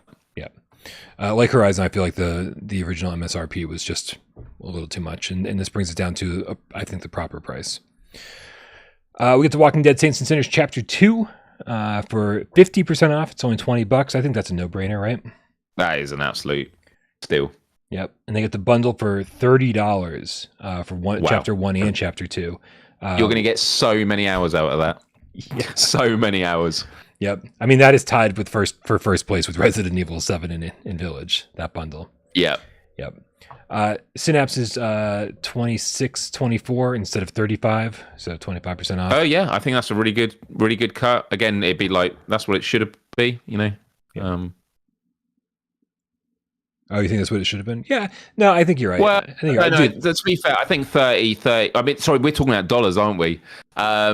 No, to be fair, I think where it was fine, but like, I think if anyone was on the line about like the amount of content, I think that is a price that will cater for those that would judge a game based on how much content is there, if that makes sense. Yep. Tetris Effect for 25% off. It's 30 instead of 40. I mean, I feel like, if you're looking for the best deals in this, that can probably wait. It's a great game, but $10, I was like, probably wait. The Walking Dead Saints and Sinners Tourist Edition. What the fuck is going on here? This is a bundle. We're going to move on. Firewall Ultra for 30 instead of 40. Listen, that game has gotten so much better, and apparently it works a whole lot more right now. I am not touching this game again until January at the earliest. So I don't want to play this while they're still trying to figure shit out. So I say hold off. Yeah, same. Here's a good one. Green Hell VR. It's only $20 instead of $30. Oh, I mean, I had a good time with it, but I haven't been in since launch, so I don't know how the graphics are coming along. They've only fixed some of the basic stuff, like made it easier to read things, but the graphics are still basically the same. For me, it's just hold off. I mean, there are other games to like. I think this game's going to be awesome once it's fixed. Yeah. So just like play other games that are working to what they're at the level they're meant to be, and come back to this later. I'm totally fine with that. I think $20 is an amazing price for this game. But yeah, it really does need that graphics patch first. It doesn't look bad. It just doesn't look as good as it should. Yeah. Moss Book 1 and 2 bundle for $22.39 instead of $32. That's a great deal. I mean, a lot of people have had issues with the upgrade path. I think this would, quash those concerns. But again, my feeling about Moss, I think, is the same as yours, which is if you owned it on PSVR, buying it again should only be done if you're a hardcore Moss fan that loves this world and wants to see it in the best possible way. If you've never owned it before, now's the time to jump in. Drama Pajama. What up, Dan? With the £5 says, MYles acts all humanist, but I've seen him try to jab a guy in the eye, then slide his head along a bar. There was a trophy for getting a dart in someone's eye on Bar Simulator. So I'm literally holding the guy's head and like. I genuinely have to say in the chat, I understand if people have to switch off now. And then there was a bit where I got a guy's head and I just pushed it along the bar. Oh man! To be honest, I'm sure I was really tired when doing that Let's Play. I'm sure it was a lot funnier and entertaining for people watching than I thought it was, which I'm glad to hear. Fifth with the Australian $5 tip says RE4 is on sale. I can't remember if it's a free VR2 upgrade. It is, in fact. It's going to operate just like Village. So there will be like a separate listing on the store, a free DLC patch that you'll have to download, like purchase for free, and then download to patch your game. But yeah, it's if you buy Resident Evil 4 now, you are guaranteed to have it for when the VR patch launches for free. So yes, it is. I'm going to start cherry picking a little bit more, Miles. Red Matter 2 is 30% off, so it's 21 instead of 30. Yeah. Unbelievable experience. Got to get that. Yeah. It's so... the quality. Hellsweeper, 24 instead of 30. I think we probably agree. Wait until that's patched. Make sure it gets the love it deserves. There's so many PSVR 1 games on this list. Skyrim is $15. Abso-fucking-lutely. If you're still playing PSVR 1 and you haven't played Skyrim, it's time to figure out what you're doing with your life. Also, Star Wars Squadrons is 95% off. It's how much? $2 to get Star Wars Squadrons. I would. Listen. Here's what I'm going to say. Even if you don't own PSVR 1, I think it's worth rolling the dice on the $2 just in case they upgrade it for free. Yes, that is such a good point. I was thinking that just as I saw your eyes light up. I was like, yeah, that is a great gamble. If there's a upgrade path, man. Unbelievable. Yeah, right. Even if they're like, it's a $20 upgrade fee, you're like, I only paid $2 for it. Perfect. Right. Yeah. We really need Squadrons on PSVR 2. Whose dick do I need to suck to make this happen? Whoa. Listen, man, this is what I'm willing to do for you guys. I'm willing to do this for you guys. I'm sorry. I made it sound like I was actually willing to do that. I'm not. Gorn, skip. Walkabout Mini Golf. It's 35% off. You can get it for $10 instead of 15. You know what? A lot of these listings are for the Walkabout courses. Quite a few of them, in fact. Is the big bundle not on sale? Like the big bundle with like everything? Because that's what you should be buying. If that's on sale, get that. But honestly, you should definitely have Walkabout. Make sure you have Walkabout one way or another. Period. Res Infinite for PlayStation 5 is 20% off, or 25% off, so $22.50 instead of $30. It's, again, if you hadn't bought it yet, I feel like you can wait. But Res Infinite's fantastic. I love that game. I think it's really one of the coolest things you can do or put somebody in if they're new to PSVR2, or if you want to see what the upgrade over PSVR1 looks like, everything just looks crystal clear and the haptics are amazing. Headset rumble, like fucking just a great experience. Did you play Unplugged Air Guitar? Because I didn't. Yeah. I actually had a good time with it. I had a really good time with it. It's half price, $12.50 instead of $25. Should they buy it? I mean, if you have always wanted to experience Guitar Hero in VR, firstly, this is not Guitar Hero in VR, but I like the idea that it's you're playing air guitar. So when you do the solos, you're doing the, like you would do with air guitar, you just have to spam your fingers. Okay. It was one of those games that I enjoyed it the more I played, and like the harder difficulty settings. Like when you first learn it, you go, this is so dull and boring. And then as you start playing the harder stuff, there's Offspring on it. They had, oh man, the kids are not all right. I think they had that on there. Oh, dude, being able to play that was awesome. Yeah, I think if you've ever been on the fence about it, give it a go. And if you're not sure, I've done a Let's Play of it, so check it out and then you'll work out. Beater Power 666 says, I wonder what Brian would do for BioShock in VR. Listen, I think there's very few things I wouldn't do for BioShock in VR. Would you kill a man? Yeah. I think I would. It just reminds me of that classic, I think it was the very first episode of Family Guy, where he's watching the advert to come back in. What would you do for, is it a Klondike bar? Is that what it's called? Yeah. Sorry, I don't know what some American bar. And it's like, would you stand on one leg? He does. Would you act like a monkey? Yeah. Would you kill a man? And then you see the gunshot, and then Peter starts smiling, and he's now back into the American dream. It's so good. Sorry, random reference. Yep, it's good though. Budget Cuts Ultimate for only $6 off. I say skip it. Not interested. Like that game just. Although they did upgrade the graphics since I reviewed it. It's supposedly pretty clear now. Oh wait, you played it, right? Yeah. It was clear? Yeah. I mean, it was good. I had a good time with it. All right. Here's one that I think we're both going to agree on. Ghost Signal at 35% off is $13 instead of $20. Like, how low do they need to drop this price in order for you to buy it? Like, it's a fucking fantastic game. They literally need to pay me to play it. Like, and I charge the hourly rate of however many hours I put into that before they screwed me over. Yep. Sorry, it's a very sore spot. Such a good game. Such a good game. And if you're not buying it for $13, then I blame you for Separation's failure. Yeah. Because Separation was only $13 as well, and that was also a fantastic game. How cheap do these games need to get, you guys? Honestly, for you to buy it? Ghost Signal. Oh, so good. So good. Also, I didn't know I was going to go to bat for this one today, but Mr. Gamecat Canaveral left a comment earlier talking about Toss. Saying that it was on sale, and Toss is 30% off. It's down to 14 from 20. Honestly, like I've got issues with this game.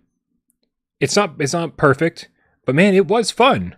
And they're adding so much to it. I was over on their Discord today, and they're talking about like real time multiplayer. They're talking about like hangout rooms and stuff. Like they're just adding like pretty much everything everybody's asking for. Whoa, that's bananas.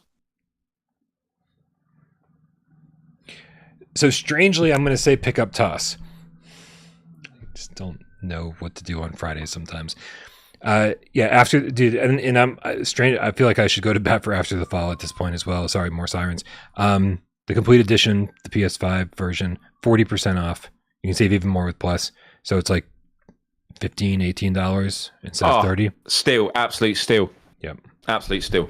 Really good, really good game. Nice clean graphics. The haptics feel great in that game. I think they did great with the weapons. I don't love After the Fall. I don't love the gameplay loop. But man, get in there with some friends. You'll definitely get your $15 worth.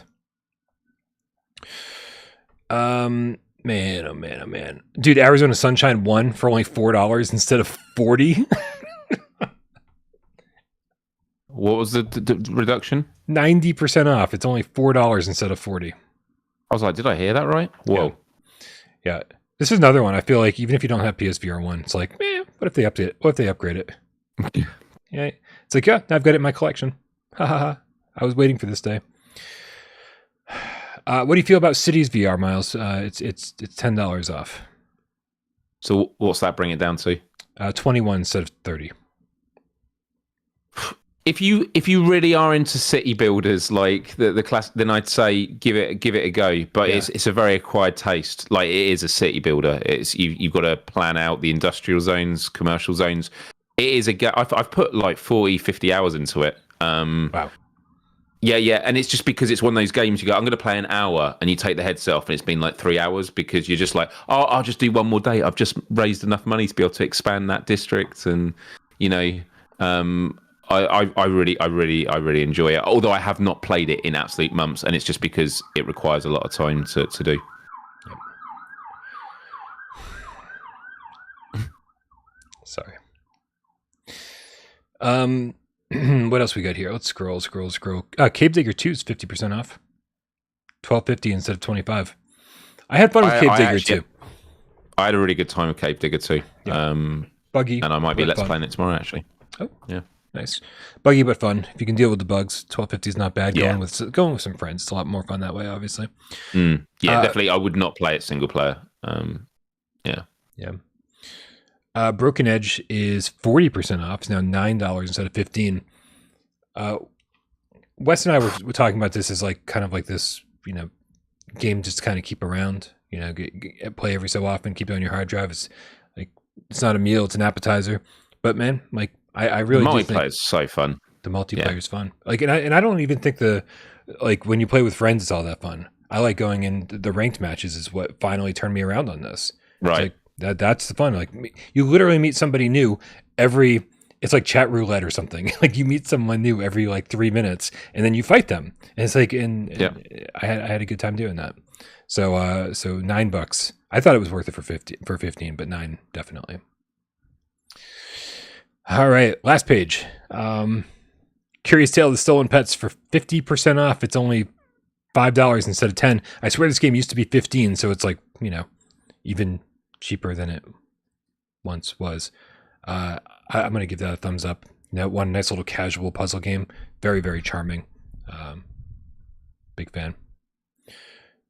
Did you play Apex Construct, Miles? I actually never played that game, embarrassingly. Well, it's another fast travel game. One of those seminal titles, one of those super important titles for early VR gamers. It's now down to $5. I believe this was once a $30 game. And so I actually when I went to Fast Travel Games in January, I actually asked if I could sneak away and play some, but they had all this. They were like, "We haven't brought you out here to play Apex Constructs," but and I've heard lots of good things about it. Twitcher, the Deuce Juice Game Cat, in the chat, in reference to Cities VR, said, this is funny because this is what I was thinking of when you were talking about it. Said, I'd rather wait for Little Cities to come to PSVR 2. And I am with him. Little Cities seems like way more my jam. Okay. So I mean, I have played both, and they are very different games. Little Cities is a cozy game. It's you're not doing anything complex. You're placing a few buildings here. It's like having your own mini island. It's all in one place. You can do lots of cool stuff. A really cool game. I'd love to give it a proper go. I only played it when I went to End Dreams for like 20 minutes. Cities VR is if you want like the full simulator. You actually want to be a mayor of a city and like run and have to deal with, traffic and, setting up traffic lights and stuff like that. They are very different games. Although Cities VR is pretty chill at moments as well. Yeah. I'm just looking through the chat. I want to make sure because we definitely skipped around. We didn't touch on every single game. If there's all you are is history. This is exactly what I was asking for. Actually, to be honest with you, if there's a game that we didn't touch on, please let us know in the chat and we can address it for you. But all you are is history says Journey to Foundation is 30% off. And I haven't played enough of it. I've been wanting to get back into it. I really want to set a couple days aside and just be in the right mood for that game. And so far I haven't found those days. Those days are coming up, seems like. But yeah. Here. Sorry. Do you have thoughts? I mean, what do you think, Miles? Do you think it should? Yeah, I mean, I'm a couple of chapters in. I definitely need to experience more of it. There are other games I would invest my time in, like but I understand if you want. There's just a lot of text and like standing around and stuff. I don't know. I'd be more into like Hubris, but that's just because I'm more into the actiony stuff. Which obviously this is not what Journey to Foundation is set out to be. Same, absolutely. I actually see a strange amount of love for Mask Maker in the chat. That was one that I just could not get on with. Like I thought it was fascinating at first, and I loved the concept, and man, it bored me within the first hour or so, and the concept just got old. But it's good to see some love for it. I always like seeing that games get appreciated that I didn't like. And Fifth does remind us that Resident Evil 4 is 43% off. So if you're going to be buying that, this might be the time to buy it. Get it now, put it in your library, have it all downloaded, ready to go, and then you get a good deal on it. And then when the free patch comes out, download the free patch and get going on that. I'm assuming the sale will not last until the VR version comes out. Yep. Para007, the Undercover Gamecast, says Hubris bored me in the first hour. Yeah, I'm kind of fascinated by that. I thought Hubris was so cool. And I think that's enough for the sale, unless anybody has any more games they're curious about. I have to admit, I was very distracted at the very beginning because some gaming news broke during the show, which is non-VR, but I will just briefly mention it because some people are interested.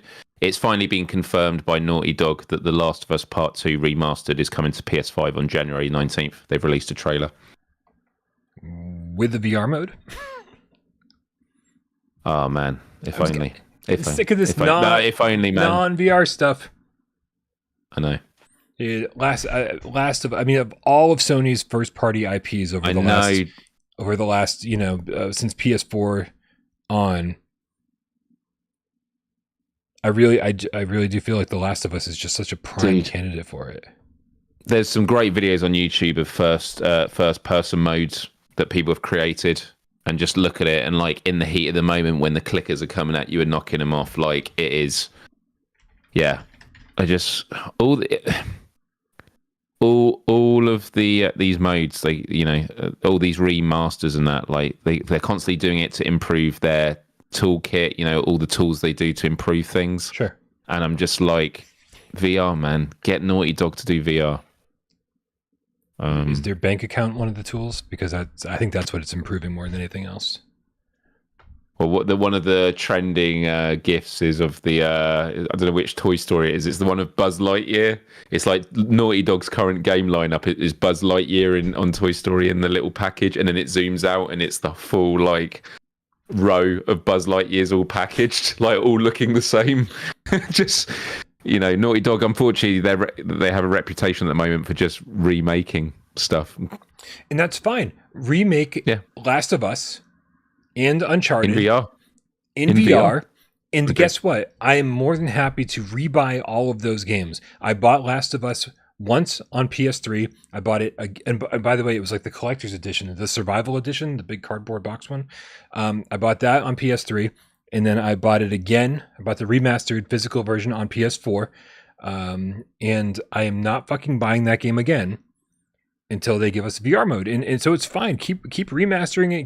Keep giving us different versions of it. That's fine. But one of these versions eventually has to have VR support, and I will gladly give Sony my money at that point. Gladly, because this is one of the greatest games ever made. You might be interested though, Brian. It does come with a new mode called No Return, which is a roguelike survival mode. I'm not buying it until it has a heist and seek mode. What's the gold? Just a clicker. Piles of gold. A clicker drowning in piles of gold. And you have to get a Ghostbuster trap out and throw it out. And then wedge it in. Yeah. It's just the exact same game, except with piles of gold everywhere you go. That's all it is. Yeah. Oh, God. Hey, Miles, do you have a game picked out for 20 questions? Nope, but I can do. What the it's right. I got this.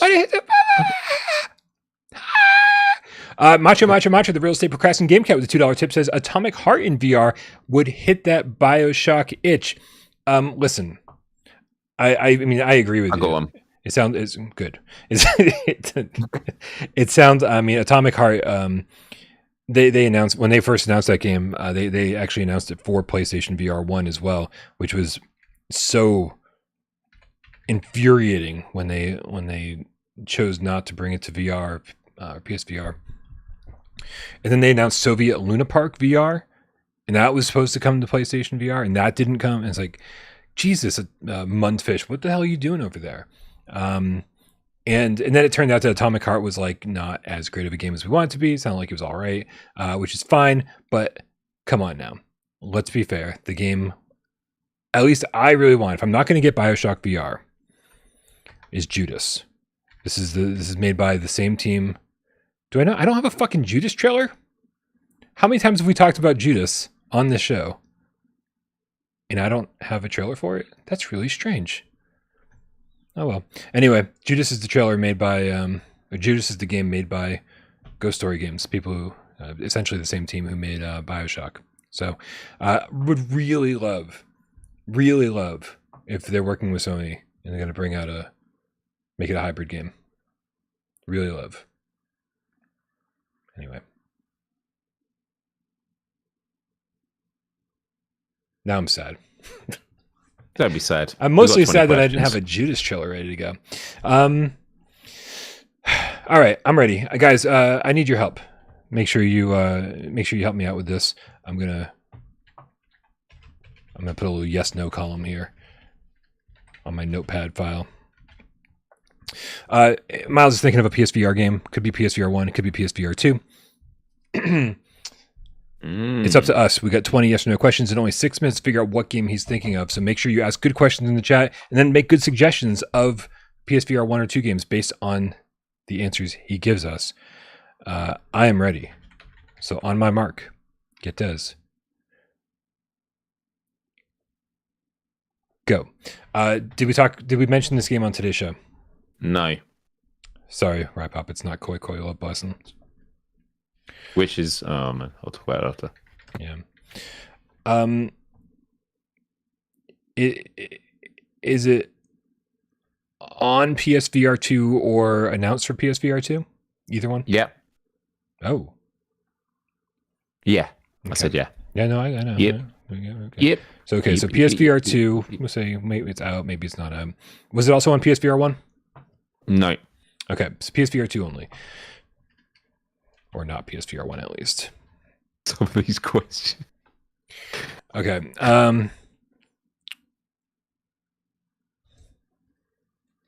That's a good one, McManus. That's also a good one, Ian Stanbridge. Everybody wants it to be Koi Koi Love Blossoms. Okay. Is there multiplayer in this game? No. Okay. Is this based on a license or an IP of any kind? No. Okay. Don't think so. No.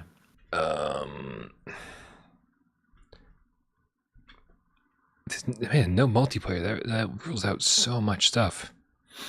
Rypop in the chat is asking if it's in consideration for a top 25 game. That kind of game, at least, whether it's been or not. Man, I think at the number of games we've got, I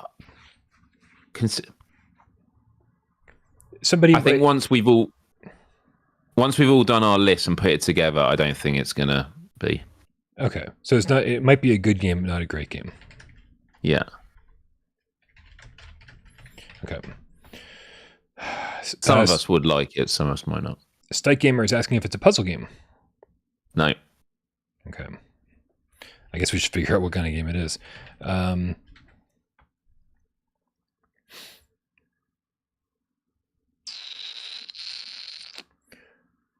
damn. Okay. We know it's on PSVR 2. Dark is asking if it's a PSVR2 exclusive. Is it on Quest or Steam? Oh, that's a really good question. Okay. I think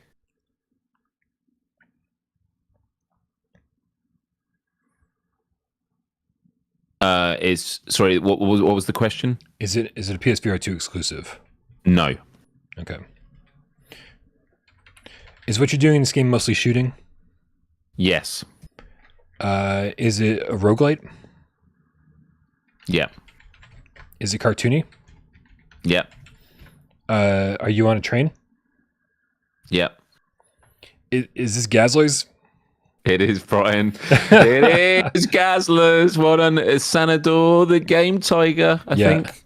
That's who steered me in the right direction for this. That was a runaway train, by the way, when you got to those questions. Call you up in the middle of the night. Like Do you know what other... who's the publisher? You know who the publisher is? If you didn't just ask me, I would have. Okay. That's how it was Odders Lab. Oh yeah, Lab. That's right. Odders Lab. They've done another PSVR2. Is it A? They've done one other PSVR2 game. Yeah. What is it? It would have thrown me off if I wouldn't have guessed this. You can't. Nothing comes to mind of what their other game was. No. It was Les Mills Body Combat. For real? Or as some would say, Les Mills. Like Les would say. Yeah, like the dude whose name it is. Yeah. He would agree with that statement for sure. Awesome. Tatum says no Soul Asylum love.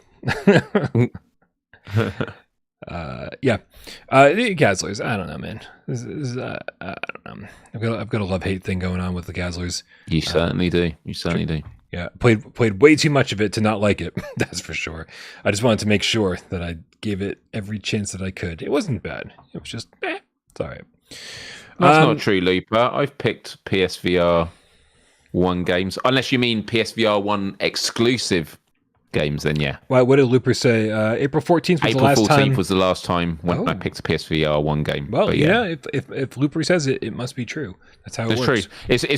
Yeah, he means non-PSVR 2, which is true, because I've done Down and Out and Pigeon, VR Pigeons, which were hybrid. And I think there's a couple of others as well.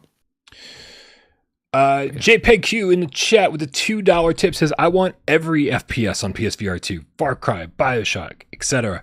Dude, I mean, I think you're preaching to the choir. Like we all want these flat screen games ported into VR. What the hell is everybody doing? Why are you not doing this now? We talked about this as a top 25 game, and you said probably not when everybody's lists are complete and all is said and done. Would you put Gazlers in your top 25, Miles? Would I put Gazlers in my top 25? Yeah. I don't think so, but it would definitely be a consideration. It's a game that I would, when I'm like, I don't know, narrowing it down to my top 40 or 50, it would definitely be thrown onto the board to begin with, but I don't think it would eventually make it there. Yeah. Well, everybody out there, if you're curious what our top 25 list would be at this point, because it's been, well, just long enough since the last time we've done one, we're making plans to do a new top 25 debate on, I believe it's Saturday the 25th. Hopefully I get the date right. So yeah, that's right. Just over a week from today. So if you're interested, make sure you tune in. Oh, yeah, you writing it down? Yeah, on my calendar, so I don't forget. So make sure you tune in. Saturday the 25th. We're going to do quite the extended debate. These things never seem to go less than 4 hours. So make sure you brew some coffee. Make sure you order your pizza, Chick-fil-A, KFC, whatever it might be. And get ready, because it's going to be a long one. Also, it's going to be really interesting, I think. I was so glad we did one so early on in the PSVR 2's lifespan, because we kind of knew that shit was going to change. And so very curious to see how much shit changes. I feel like at least half of the last top 25 is going to be off the list. And so very curious about that. Looper the Underground Game Cat says, any thoughts on Rezo Player? Rypop tried it out before the show. He tried it out earlier, and he said it was. He seemed to really enjoy it. He said it was a great workout type game, and he said the reaction, all the stuff he was doing that required reaction time was like a lot of fun. Punching in 180 degrees, all sorts of great stuff. He said it looked really good in the headset as well. So, ResoPlayer just came out today. Again, the construction guys were here all day. I didn't get to play jack shit, and so I apologize for not having even played Koi Koi Love Blossoms or Drunken Bar Fight or anything that MYles played. But don't worry, life is getting back to normal, and I'm going to be back on my game soon enough. So be checking all that shit out. I mean, I'll definitely be checking it all out before Saturday the 25th because I need to know if these games belong on a top 25 list. Super important stuff. So, MYles, what do you got coming up this weekend? Anything good? 3 more Let's Plays tomorrow. The ones that I've currently got like penciled in is Break Stuff, Res Infinite, and Cave Digger 2. But I've just been in a cave with Cave Colossus, and I've been breaking stuff in Drunken Bar Fight. So I might swap a couple around.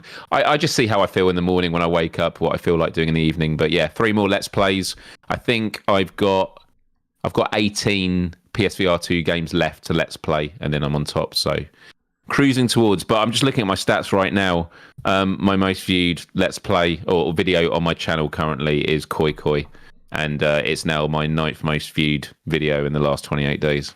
I'm a little confused, MYles. Why weren't you wearing your heart monitor during that stream? Legal reasons. Okay. Too much insight, is that what you're telling us? Yeah, possibly. possibly. Too much about you.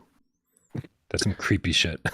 All right. There's a lot of games, including like exercise games, where it's like, oh, I should have done the heart rate thing. I'm just like, oh yeah, I just always associate with fear. But yeah, it's a good idea. It's a good idea. Yeah. Yep. All right, you guys. It has a platinum though, Brian. Sorry, it has a platinum. Koi Koi? Okay. Well, I wonder who will get that first. Will it be our resident trophy hunter? I don't want that on my list. Yeah. Okay. All right, guys, make sure you go click the link in the description below and subscribe to MYles' YouTube channel. While you're at it, subscribe to all of my co-hosts' YouTube channels. MYles has great streams going on over there. He tackles politics and all sorts of great stuff. Also over there, it's not just PSVR2, although it's become a majority PSVR2, which has been an interesting change for you this year, or over the last year, whatever it's been. And yeah.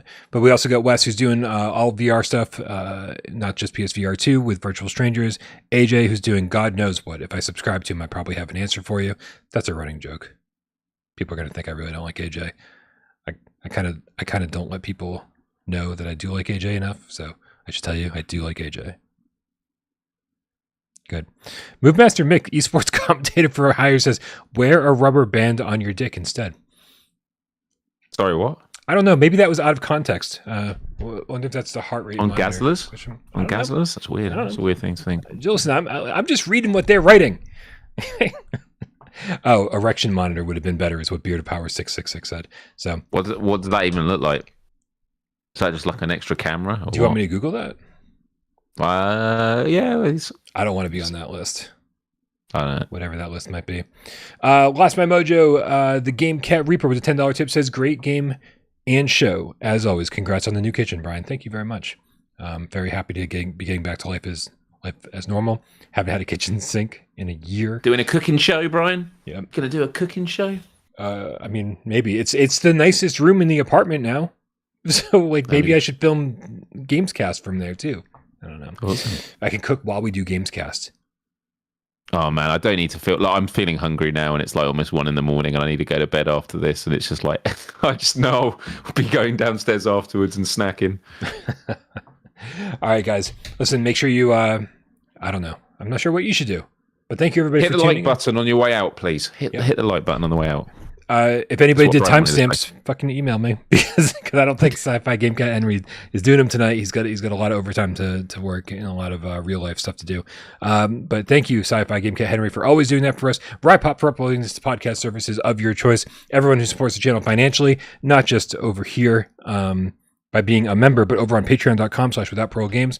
Appreciate all of you. Everyone who tips during the show, everyone who contributes to the chat, keeps us entertained while we try to keep you entertained, everyone who helps out during 20 questions, and everyone who sits back, watches the show, and doesn't say a goddamn word. We know you're out there, and we love you just as much.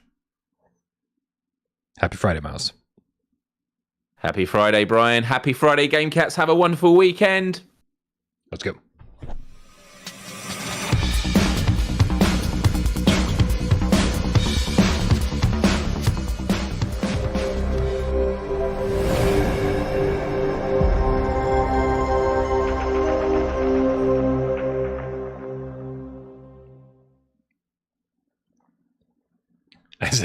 I said, I don't know what AJ's doing on his channel. Looper the Underground Gamecast says, I think it has something to do with the Gran Turismo 7 exploit.